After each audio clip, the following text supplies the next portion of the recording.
सत्य असेल तेच दिसेल।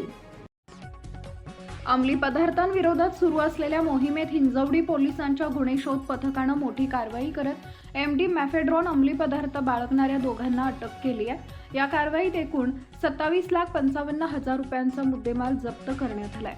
पोलीस आयुक्त विनयकुमार चौबे यांच्या आदेशानुसार 24 मार्च रोजी हिंजवडी पोलीस ठाण्याचे गुन्हे शोध पथक पेट्रोलिंग करत असताना पोलिसांना एक गुप्त माहिती मिळाली। त्यानुसार एक संशयित व्यक्ती 4 चाकी वाहनातून वाकड येथील विनोदे वस्ती परिसरात एमडी ड्रग्ज विक्रीसाठी येणार असल्याची माहिती मिळाली होती।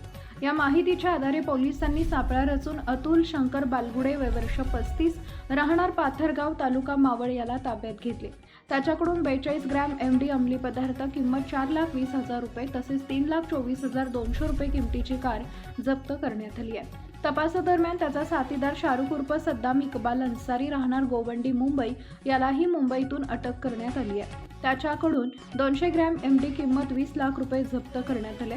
या प्रकरणी हिंजवडी पोलीस ठाण्यात एनडीपीएस कायद्यानुसार गुन्हा दाखल करण्यात आला असून पुढील तपास सहाय्यक पोलीस निरीक्षक सोमनाथ पांचाळ करत आहेत। ही कारवाई सहाय्यक पोलीस आयुक्त बाळासाहेब कोपनर यांच्या मार्गदर्शनाखाली वरिष्ठ पोलीस निरीक्षक बालाजी पांढरे, पोलीस निरीक्षक गुन्हे ऋषिकेश घाडगे, सहाय्यक पोलीस निरीक्षक सोमनाथ पांचाळ, दुर्गणात साळवी पोलीस उपनिरीक्षक अशोक दुधवणे तसेच पोलीस अंमलदार नरेश बलसाणे, चिंतामणी जोशी, कैलास केंगले, संदीप मासाळ, विजय गेंगजे, प्रशांत गिलबिले, कबीर पिंझरी, कारभारी पालवे, ओमप्रकाश कांबळे, विशाल भोईर आणि अरुण पारधी यांनी ही कारवाई पार पाडली।